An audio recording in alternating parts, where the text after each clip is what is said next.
So, I've been thinking about society, not just not just American society, but global society, the world, humanity, society, and not sure how to go about it. I mean, it's just so silly all the problems society and the world has, and yet people don't really do anything about it that can do something about it. Like, I mean, I'm in high school, senior year. There's not really much for me to do right now. When I finish high school, and I can live on my own, and I can protest and have the resources to protest, and do activism, be proactive whenever I want. I'm trying to find out more ways to get active. But anyways, I just surprised at some of the apathy in the world. I mean,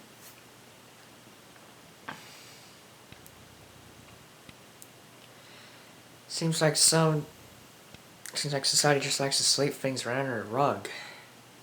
Like, of course, we all heard of domestic violence,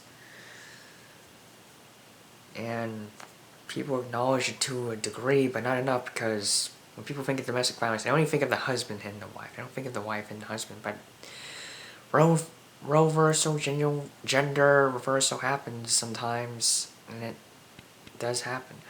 And also, there's child abuse, but what about parent abuse? Some kids abuse their parents, like physically, maybe even sexually, and emotionally. We know for sure. I'm surprised society doesn't like to talk about these things, to talk about these problems. I mean, yeah, they are uncomfortable to talk about because of their content in and of themselves. It is pretty scary to talk about the reality that, yes, children do get abused, there is bullying, there is domestic abuse. Those things can get pretty scary, but we need to talk about them. People need to talk about the problem in order to solve the problem. And I feel it's sad that people don't do that. Also, what's funny is how self-entitled society is, like American society. Like, the phrase, the world doesn't owe you a living is preached a lot, meaning the world doesn't owe you things for free, material goods, services, what have you. You have to work for it, you have to earn it. You have to get a job and earn money to buy it. The world doesn't have an obligation to give that to you. No, it doesn't. But yet, even though that's what the phrase preaches, even though that's what the phrase means, and even though that's what society preaches, like America is supposed to be the hard-working country, we get things done, we're productive, we produce a lot of goods and services, we have a GDP of over 8, we have a net GDP of over $8 trillion, I think, worth of goods and services. So yeah, this phrase is preached, yet society seems really self-entitled. I mean, yeah, that's right, society. In what ways? Well, let's see. We have compulsory education. Society thinks it's entitled to your labor. Society thinks it's entitled to your labor, and to even get a job, you need education. Society feels entitled that you get an education. People often say, well, if education wasn't forced, we'd have to deal with all the stupid people on the streets, them doing crime, because they have to do crime to get what they need and want to survive.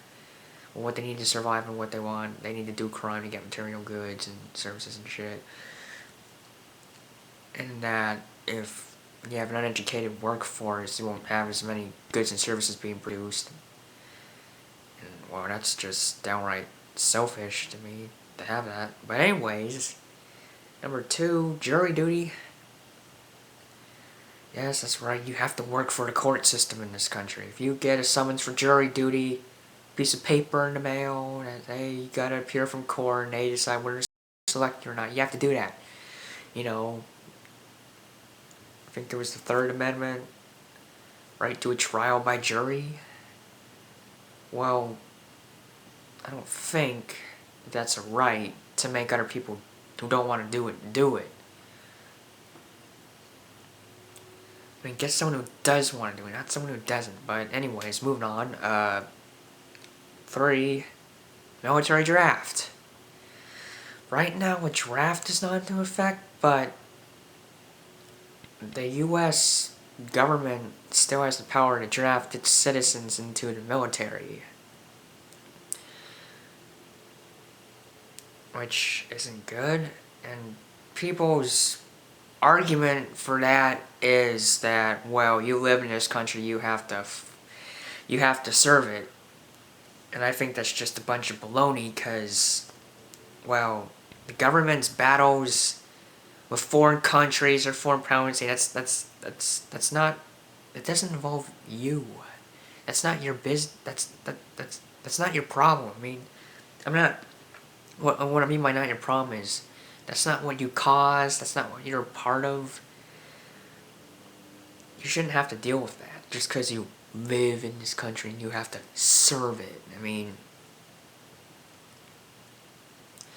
everybody needs a place to live, and if you kick someone out of a country just because they don't follow some of your ideals, then you'll have no place to live. Like, you just go to another country and they'll want to kick you out for not wanting to do certain things, and then another country want to kick you out for not wanting to do certain things. So basically, you can only live here because of your limited resources, not being able to move to another country and all and survive there.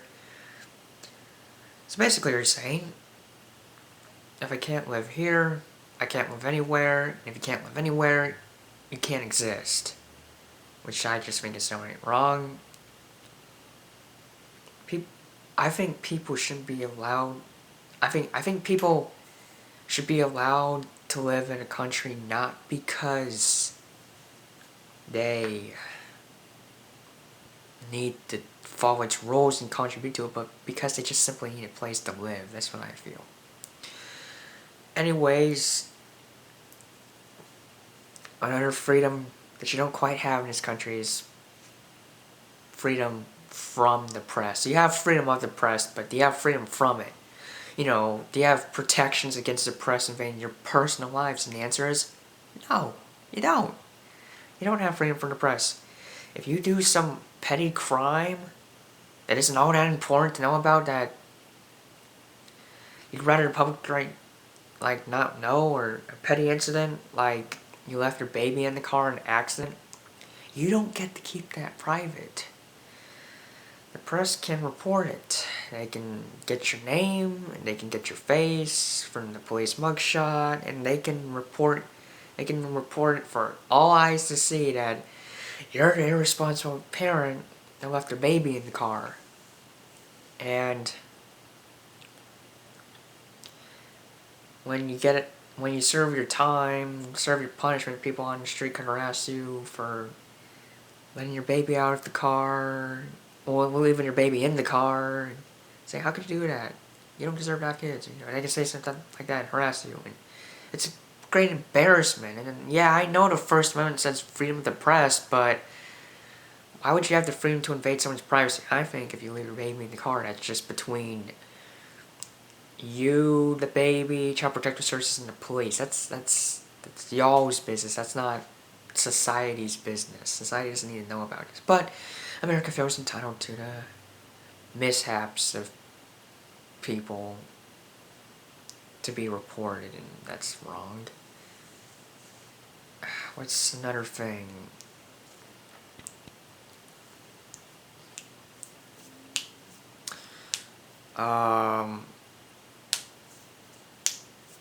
America.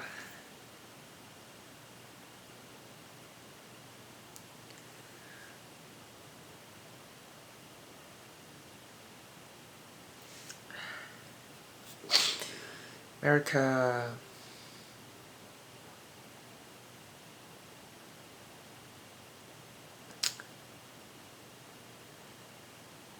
Social pressure. Number 5. There's social pressure. You're not quite that free to be an individual in this society. Or maybe even other societies in other developed countries. But all I know is America, so I'm going to talk about that. It's been shown on the internet, which somewhat represents real life, because it's real people on the internet, unless they set up a bot account. But it's usually just real people that, if you have a different opinion, then they'll give you a hard time for it. Now, I already discussed in this video, since you got your arguments over, you got atheists belittling Christians and vice versa.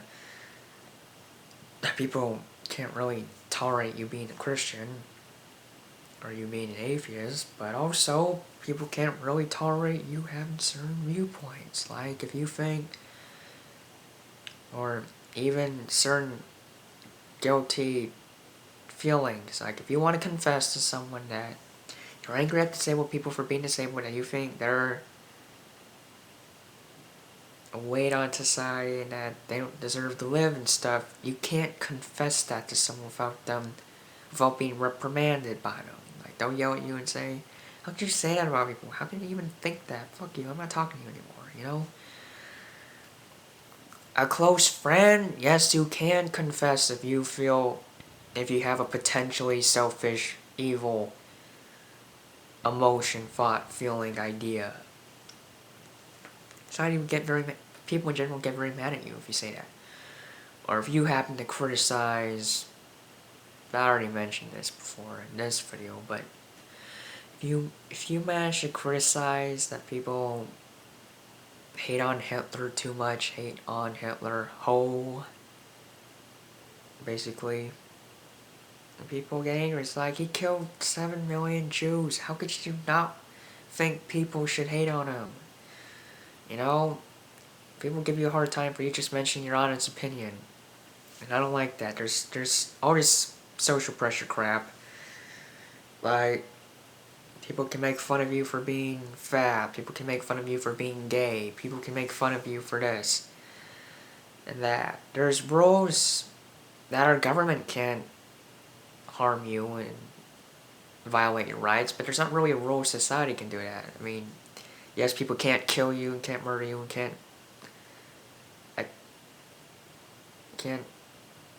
molest you and stuff, bother you, or sexually abuse, molest, but I don't know, there's just this powerful grip our culture has on us as people. Oops, sorry, I'm losing my balance. That, that we're just supposed to conform, that we're just supposed to be like everyone else. And people preach diversity and shit. Oh, we're so individualistic, we're the melting pot of the world, we have over 300 million people, and they're all very different. But I don't really care about what they're preaching, because they ain't fallen. I agree there can be too much diversity. Like, if everything were too diverse, and we wouldn't be able to relate to each other, we wouldn't be able to form friendships and interact with each other. At least from my experience. But if you have all this conformity that people aren't allowed to be individuals, then you're not really free. And that's not right.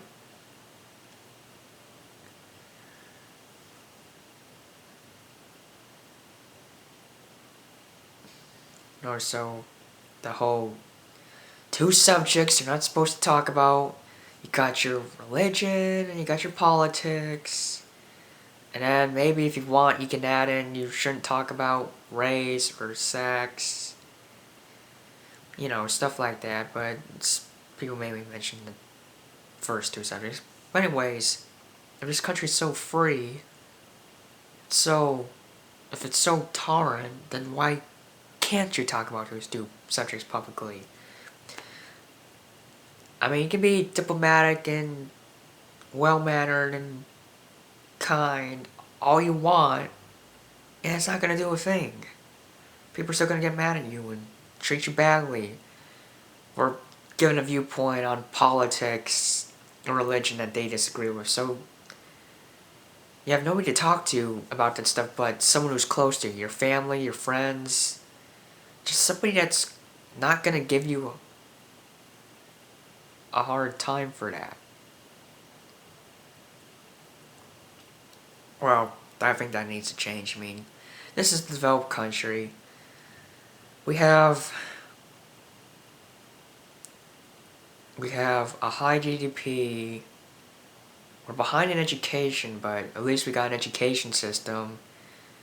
With all these material goods and services, we have infrastructure, we have medical care. In terms of the physical world, we're really developed. But why aren't we developed in the more up here, the mental world, the philosophical world, the emotional world? I mean, we're part of that is like because part of that's because we're a Western nation. I mean, you hear of the West versus the East.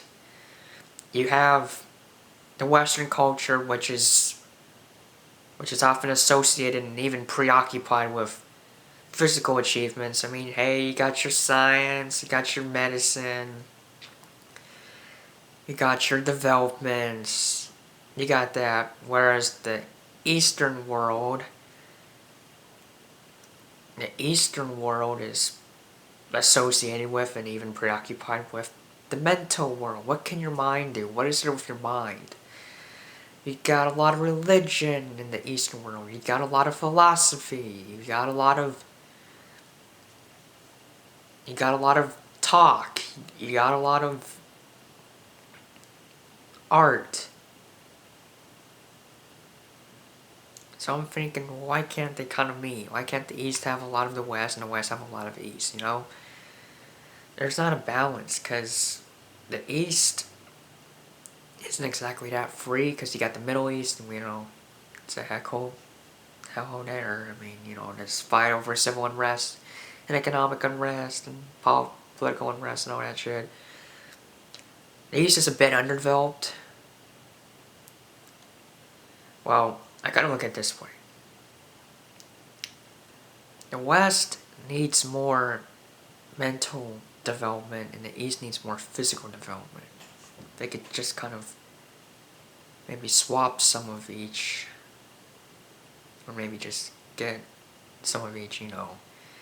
The East get more physical developments and the West get more mental developments, and I think it would be a much better place. I think that people need to realize that society is just a group of individuals.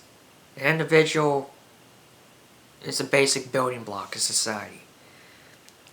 There's an individual by him or herself, and then there's society altogether.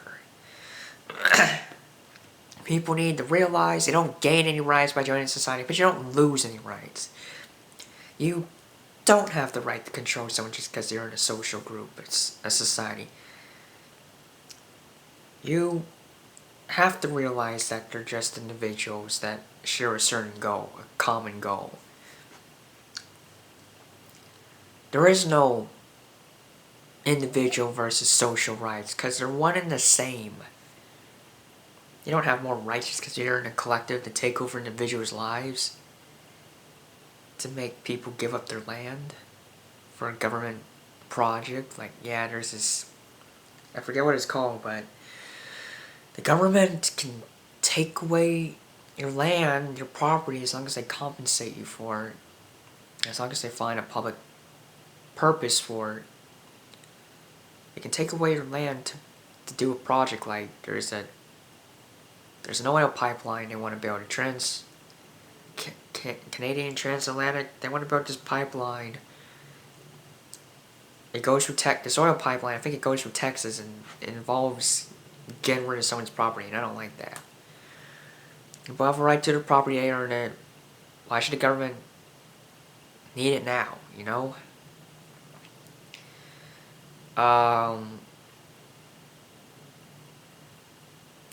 So, society can't use the power of its group of individuals to take over the rights, to violate the rights of other individuals, whether those individuals be in a different society or be by themselves. Society needs to just pretty much just let everyone be what they want to be. You know, let homosexuals be homosexual. Let them marry. Let people not go to school if they don't want to. Let people not do jury duty if they don't want to. Let people not join the military. But people keep their property. I'm a libertarian. I believe people should just pretty much leave each other alone. Minimal government. Not as little government as we can, but as little government as possible, as much as we need. Basically, there's a really good phrase I thought of. I forgot what it was. I probably didn't think it up. Probably someone already coined it. But anyways, I think the phrase was, as much as you need and no more, and enough that you need and no less. Yeah, something like that. As much as you need and no more, and enough that you need and no less. Something like that. So, I don't see why people argue about these society versus the individual if they're one and the same.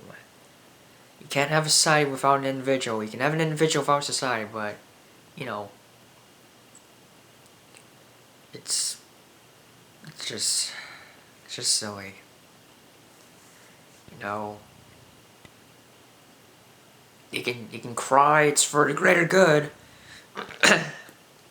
The greater good's bullshit. I mean, you can cry. It's for the greater good all you want, but in the end, it all really just amounts to, hey, I want to control people, and I got other people to support me. This is how I'm gonna do it. So, people need to realize we're individuals. We have our rights. We're not gonna let them get taken away just because there's other individuals with their rights and trying to violate our rights. So, eventually, soon I'll become an activist, and I'm gonna try to make the world a better place. Make it a better place, yeah. So, this is Cacao Ninja. Thanks. Bye.